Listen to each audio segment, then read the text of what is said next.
টোকিওস্থ বাংলাদেশ এম্বাসির সামনে। আর এই মুহূর্তে দেখতে পাচ্ছেন পেছনে অলরেডি এখানেও প্রতিবাদ চলছে, প্রোটেস্ট চলছে। জানেন দেশের পরিস্থিতি, বর্তমান পরিস্থিতির প্রেক্ষাপট নিয়ে আন্দোলন চলছে। এটা থেকে অলমোস্ট শুরু হয়েছে আন্দোলন, 3টা থেকে শুরু হয়েছে। আস্তে আস্তে মানুষের ভিড় কিন্তু ক্রমেই বাড়ছে। বাংলাদেশ এম্বাসির সামনে এই মুহূর্তে টোকিওস্থ ছাত্র জনতা এবং সাধারণ মানুষ যারা আছে তারা অলরেডি এখানে প্রোটেস্ট করছে।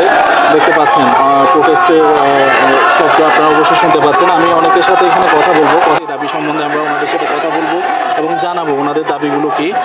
আর আসলে এখান থেকে যে স্লোগানগুলো আসছে সেই স্লোগানগুলো বাংলাদেশে যে স্লোগানগুলো, ঢাকাতে যে স্লোগান এবং সারা বাংলাদেশে এই মুহূর্তে যে স্লোগান, ঠিক এই স্লোগানটাই এখানেও বাজছে। এখানেও হচ্ছে একই স্লোগান, আপনারা অবশ্যই শুনতে পাচ্ছেন এবং ভিডিওতে দেখতে পারবেন অবশ্যই। আর দূর দূরান্ত থেকে বাংলাদেশি ভাষাভাষী এবং বাংলাদেশি মানুষ জড়ো হচ্ছে এবং সর্বস্তরের মানুষ কিন্তু এখানে আছে।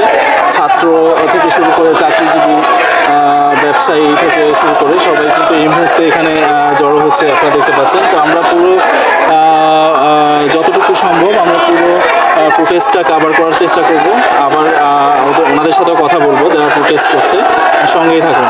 আজকে যে প্রোটেস্টটা চলতেছে এটার ব্যাপারে একটু যদি বলতেন, ডিটেলসটা কেন হচ্ছে বা দাবিটা কি? যে আজকে আমি এই প্রোগ্রামের আহ্বায়ক ছিলাম। আমরা পুলিশের অনুমতি সাপেক্ষে প্রোগ্রাম করতেছি। আজকে দাবি মূলত বাংলাদেশে যে ছাত্র আন্দোলন শুরু হয়েছিল, দফার পরিবর্তন হয়েছে। লাস্টে 9 দফা ছিল গতকাল পর্যন্ত। গতকাল শহীদ মিনার থেকে 1 দফার ঘোষণা হয়েছে। আমরা একাত্মতা প্রকাশ করে এই সরকারের পতনের দাবিতে, এই ফ্যাসিস্ট আওয়ামী লীগ সরকারের পতনের দাবিতে আমরা টোকিওতে বাংলাদেশ এম্বাসির সামনে আপামর জনসাধারণ যারা বাংলাদেশি এখানে বসবাস করি সবাই এক দাবি নিয়ে এখানে উপস্থিত হয়েছি। স্বৈরাচার নিপাত যাক, গণতন্ত্র মুক্তি পাক, এই স্লোগান নিয়ে আমাদের এখন একটাই দাবি, স্টেপ ডাউন হাসিনা। এক দফা কোটার যে প্রবলেমটা এটা তো অলরেডি সলিউশন হয়ে গেছে। এখন যেটা হচ্ছে যে যারা জীবন দিছে এই কোটার জন্য, যে আন্দোলনের জন্য, এটার জন্য যে বিচার, এটার জন্য এক দফা দাবি। জি, আমরা এই এক দফা এখন একটাই দাবি, আমাদের যে ভাইরা বাংলাদেশে শাহাদাত বরণ করেছে এই ভাইদের খুনির অবশ্যই বিচার চাই। সাথে সাথে যে নৈরাজ্যগত এবং অপরাজকতা চলতেছে বাংলাদেশে, এখানে এক দফা দাবি ছাড়া আমাদের কোনো বিকল্প পথ ছিল না। এই জন্য এক দফা দাবি ঘোষণা করা হয়েছে। এখন হাসিনা সরকারের এবং অন্যান্য মন্ত্রীদের সকলের পদত্যাগ দাবি করছে আমরা। বিকল্প আমাদের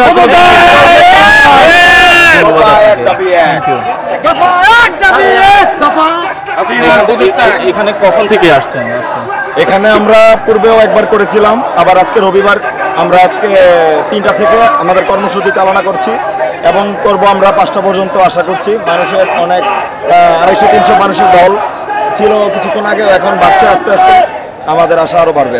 আপনার কি কিছু বলার আছে যে মানে সাম্প্রতিক যে সিচুয়েশন বাংলাদেশের, এই ব্যাপারে কি বলতে চান আপনি? বর্তমানে আমাদের আসলে তেমন কিছু বলার নেই। ছাত্ররা, আমাদের ভাইরা, সমন্বয়করা বাংলাদেশে দাবি নিয়ে এসেছিল। কোটার যে আন্দোলনের তারা দাবি করেছিল, সেই কোটার আমরা পর্যাপ্ত সঠিক সলিউশন আমরা পাই নাই। বর্তমান সময়ে আমাদের দাবি একটাই, স্টেপ ডাউন হাসিনা। এক দফা এক দাবিতে আমরা এখন আজকের কর্মসূচি চালনা করছি। আর বাংলাদেশের, আমি জাপান টোকিও তাকেশোকা ইউনিভার্সিটির স্টুডেন্ট, জাপান ছাত্রদের সমন্বয়ক হিসেবে বলছি। বর্তমানে বাংলাদেশের আমরা যারা প্রবাসী ভাইরা আছি, রেমিটেন্সের বিষয়ে একটা কথাই বলবো, আমরা বাংলাদেশের সরকারকে রেমিটেন্স পাঠিয়ে আর সাহায্য করছি না। আমরা বর্তমানে আমরা নিজেদের দেশের সরকারকে আমরা রেমিটেন্স পাঠিয়ে অ্যাটলিস্ট সহযোগিতা করছি আমরা বিদেশি প্রবাসীরা যারা আছি জাপানে। ইনশাআল্লাহ এটা। ধন্যবাদ। বর্তমান পরিস্থিতি নিয়ে যদি কিছু বলেন। জি ভাই, আজকে আমরা সবাই এখানে এসেছি। আমি জাপানি বিশ্ববিদ্যালয়ের স্টুডেন্ট। তো আমাদের একটাই দাবি, স্টেপ ডাউন হাসিনা। আমাদের ভাইয়েরা কোঠার জন্য আন্দোলন করেছিল, কিন্তু আমাদের ভাইয়েরা আজ নেই, তারা কবরে শুয়ে আছে। তাদেরকে আর ফিরিয়ে দিতে পারবে না এই সরকার। অতএব আমাদের ভাইকে যেহেতু ফিরিয়ে দিতে পারবে না, হাসিনা সরকারকে আমরা গ্রহণ করব না। যদি হাসিনা সরকারকে গ্রহণ করতে হয়, আমাদের ভাইকে ফিরিয়ে দিতে হবে, কবর থেকে আমাদের ভাইকে ফিরিয়ে দিতে হবে। তারা কি পারবে? তারা আমাদের মতো আন্দোলন করতে পারবে? আরো পারবে না। অতএব এই হাসিনা খুনি সরকারকে, এই ফ্যাসিস্ট সরকারকে আমরা আর চাই না। দাবি একটাই, হাসিনা সরকারের বিদায় চাই। আজকে আমরা এখানে আসছি, গত সপ্তাহে আমরা 2বার এখানে সমাবেশ করেছি বাংলাদেশের এই সিচুয়েশনের জন্য। আমরা 1971 সাল দেখি নাই ভাই, কিন্তু 2024 সাল দেখেছি। আগে 1971 সালে পাঞ্জাবিরা আইসা বাংলাদেশের ঘর থেকে ভাইদেরকে, মুক্তি ভাইদেরকে নিয়ে হত্যা করতো। আর আজকে আমরা দেখতে পাচ্ছি বাংলাদেশের পুলিশ বাহিনী, সন্ত্রাস বাহিনী, ছাত্রলীগ বাহিনী আইসা ঘর থেকে আমার ভাইদেরকে, বোনদেরকে ধরে ধরে নিয়ে যাচ্ছে, নিয়ে তারা নির্মমভাবে অত্যাচার করছে, হত্যা করতেছে। আমরা চাই আমাদের যে ভাইয়েরা শহীদ হয়েছে ওরা তো আর এই ভাইদেরকে ফিরিয়ে দিতে পারবে না। আমরা চাই এই শেখ হাসিনা, খুনি হাসিনা আমাদের এই সরকার আর না থাকুক। আমরা তার কারণ একটাই, তার এই কন্যা শেখ হাসিনার জন্য, কারণ সে তার পুরো ধারাবাহিকতা রেখে গেছে। আমি এটাও মনে করি শুধু শেখ হাসিনা পদত্যাগ নয়, বাংলাদেশে উল্লাস হবে, আর সেই কামনায় আমরা করি। ইনশাল্লাহ আমাদের বিজয় আসবে আসবে।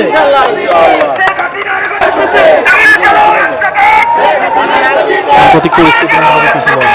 আসলে দেখুন, আসলে আমাদের বাংলাদেশ প্রেক্ষাপটে এখন সবারই একটাই দাবি যে আমাদের বাংলাদেশে এতগুলো প্রাণ ঝরে গেল, এতগুলো প্রাণকে নির্বিচারে হত্যা করা হইলো। আমি তো একজন ছাত্র, আমি ছাত্র হিসেবে আমি একটাই দাবি জানাচ্ছি যে এই সরকারের আসলে আমাদের ছাত্র ভাইরা যারা নির্বিচারে যারা প্রাণ দিয়েছে, যারা অত্যাচার করে, যাদেরকে কুপিয়ে গুলি করে পুলিশ হত্যা করেছে, তাদের বিচার এই সরকার করতে পারবে না। এতদিন আপনারা জানেন 9 দফা ছিল, সেই 9 দফার আলোকে বাংলাদেশ যে ছাত্র সমাজ তারা খুব শান্তিপূর্ণভাবে আন্দোলন চালিয়ে গেছে। আর এই একদিকে শান্তিপূর্ণ আন্দোলন, আর একদিকে শেখ হাসিনা যে সমস্ত ছাত্রলীগ, যারা আওয়ামী লীগ, যারা এই সমস্ত কর্মকাণ্ডে জড়িত, তারা প্রত্যেকটা ছাত্রদের উপর আঘাত করেছে। অতএব এই ছাত্র সমাজের পক্ষ থেকে আমি একটাই দাবি জানাচ্ছি, এই সরকার আমাদের বাংলাদেশকে যা দিয়েছে আমরা অনেক পেয়েছি, আর পেতে চাই না। আমরা একটাই দাবি চাই, এই সরকারের পদত্যাগ। বাংলাদেশের মানুষের একটাই দাবি, এই সরকার আর ক্ষমতা থাকতে পারবে না, তাদেরকে এই মুহূর্তে ওদের ছেড়ে ছাত্র সমাজের হাতে সুপর্দ করে দিতে হবে ইনশাআল্লাহ। বর্তমান পরিস্থিতি নিয়ে যদি কিছু বলেন এই প্রোটেস্টের ব্যাপারে।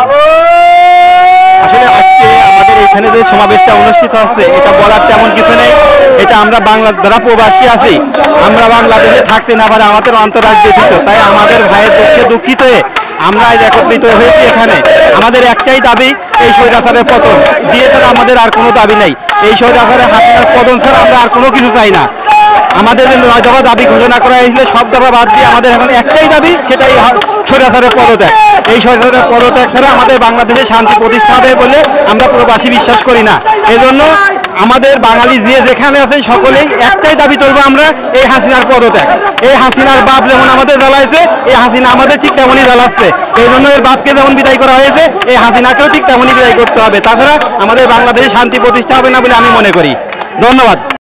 বর্তমান পরিস্থিতি নিয়ে যদি কিছু বলেন, আজকের প্রোটেস্টের সম্বন্ধে একটু বলবেন। দেখেন, আমি প্রথমে বলতে চাই, আজকে আমরা এখানে যে পরিস্থিতিতে আছি, এখানে এদেশের সরকার আমাদের প্রতি সম্পূর্ণ বন্ধুসুলভ আচরণ করে, কিন্তু একই সাথে বাংলাদেশ একটি গণতান্ত্রিক দেশ হলেও সেখানে আমাদের ভাই এবং বোনেরা তাদের যৌক্তিক আন্দোলন করার পরে বাংলাদেশের এই সরকার এক্ষুনি হাসিনা আমার ছাত্র ভাই এবং বোনদের প্রথম আলোর তথ্য অনুযায়ী প্রায় 1000 ভাই বোনদেরকে হত্যা করেছে, পুলিশ গুলি করেছে, সেনাবাহিনী, র্যাব, বিজিবি সবাই হাসিনার ভাষ্যমতে সবাই আমাদের ভাই বোনদেরকে হত্যা করেছে। 20,000-এর উপরে আমাদের ভাই বোনদেরকে জেলে পড়েছে।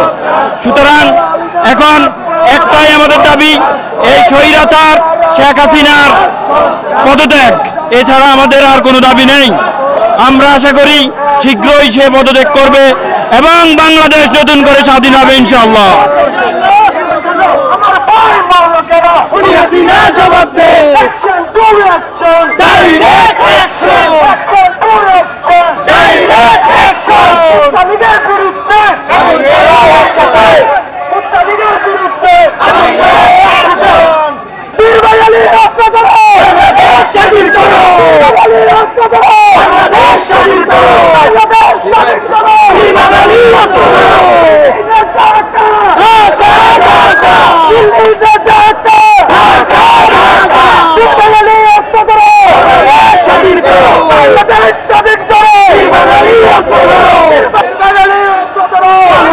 স্বাধীন করো।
あれ、ジャパンバンドラニュース違う？いや違います。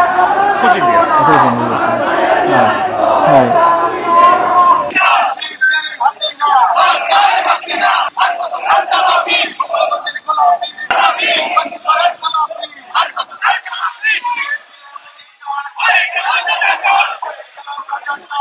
Islam